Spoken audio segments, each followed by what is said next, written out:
Ever wonder why 99% of the investors that founders reach out to get rejected before the first meeting? After investing over $200 million as a tier 1 VC, I've seen that most startups fail long before the first pitch because of 3 invisible barriers that you just never see coming. So in this video, I'm going to show you exactly what those barriers are, that your pitch deck might not even matter, and how to flip the odds in your favor for your next round. And if you have any questions about fundraising as a whole, just put them down in the comments below and I'll try and answer them for you. But first, let me show you what happened to Marcus early this year so you don't make the same mistakes he did. Look, Marcus is a brilliant founder with a revolutionary AI product, and he had around 18 months of development. But he spent weeks perfecting his pitch deck, practicing his presentation until it's flawless, and sent it to 50 top-tier VCs. Before we worked together, every single one of them rejected. He didn't even get a single investor meeting, even though he was building a super cool company that potentially could really do well.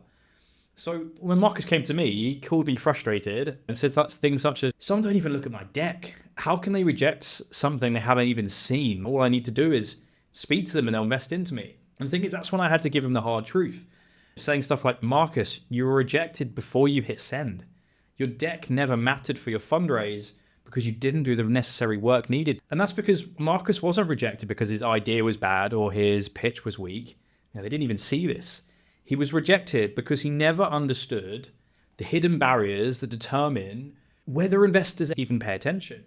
Now, most founders think fundraising starts when you send your deck, and that once you have your deck, everything's solved. But successful fundraising starts months before you ever write a single slide. And I've seen this pattern thousands of times. Brilliant founders with game-changing ideas who get rejected. Not because of what they're building, but because of how they're approaching the process of a fundraise.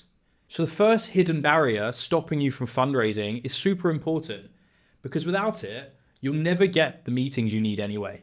So, number 1, most founders fail to fundraise because they can't even meet more than 5 to 10 investors in their funding round.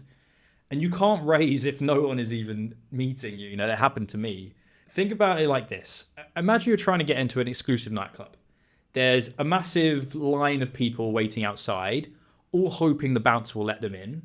But most get turned away without even being looked at. Then you notice something. There's a side entrance or a side queue where people are walking in straight. There's no waiting, there's no rejection, there's no whether or not there's enough girls and boys or whether or not you've got the right shoes on or anything else. And what is that difference? Well, they know someone inside. They have guest list. This is exactly how VC funding works. Because most rejections happen before an investor even opens your deck. Because 99% of founders going through funding try to do cold emailing, trying to spam VCs on LinkedIn, trying to put your pitch deck on the website. The thing is, VCs get hundreds of inbound pitches every week. Unless you have insane buzz, cold outreach is noise to them. Because here's what most founders don't understand.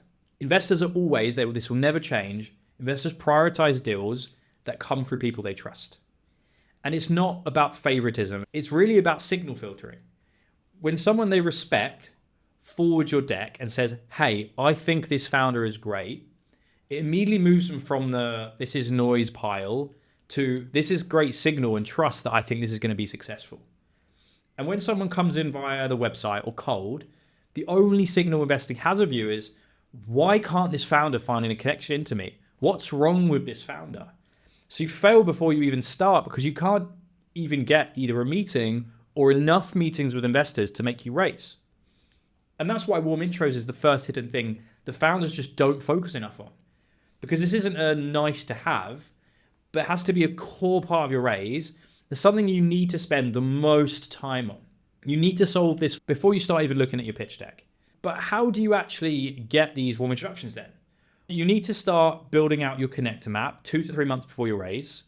Identify people in your network who can introduce you to the right investors, former colleagues at portfolio companies, other founders who've raised, advisors with VC relationships. Give them a tight forward blurb that makes it easy for them to introduce you and keep them tracked properly. And at this point, you'll be getting a lot more investor meetings. But what happens when investors actually start speaking to you? What's the hidden parts that make them reject you then?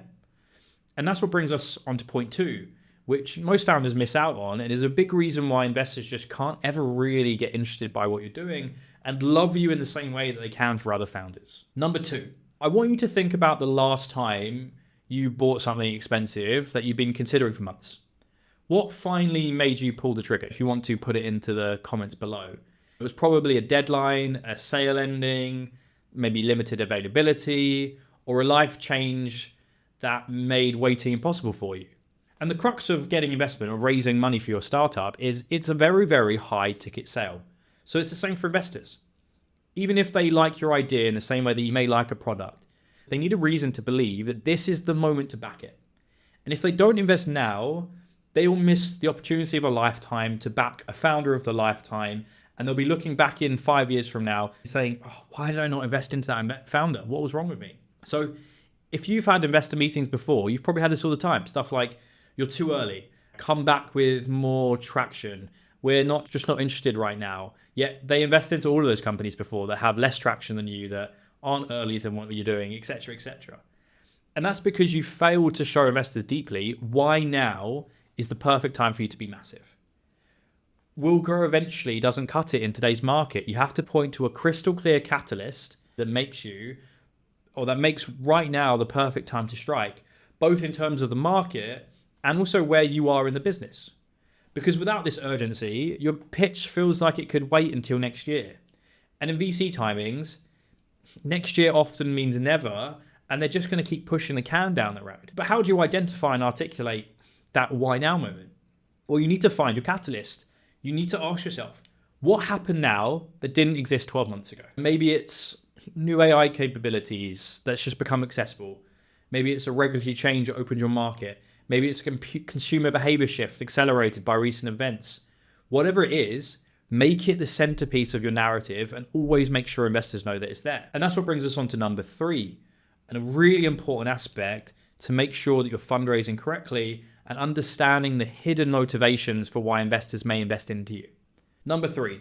So I've seen this pattern across hundreds of companies I saw as a VC, and now speaking to founders constantly, that if you can't show proof that you can execute, then you'll never stop getting ignored by investors.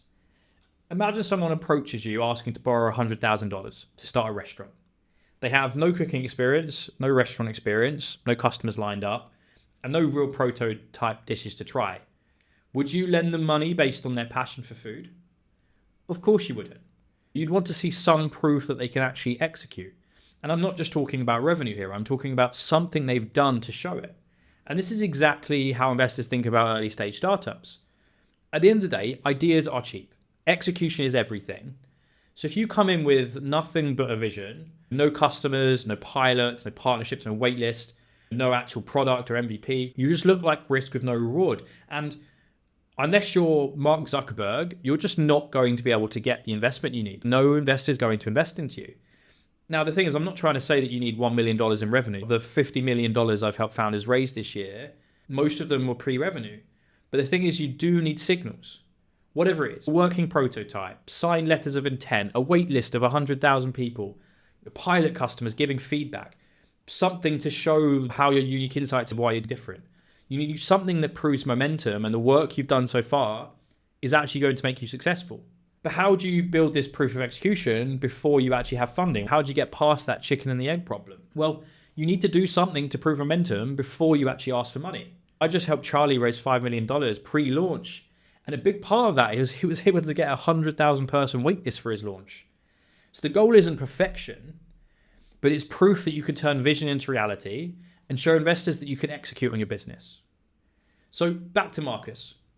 Here's what he did after our conversations. First, he identified the regulatory change that made his AI solution suddenly urgent.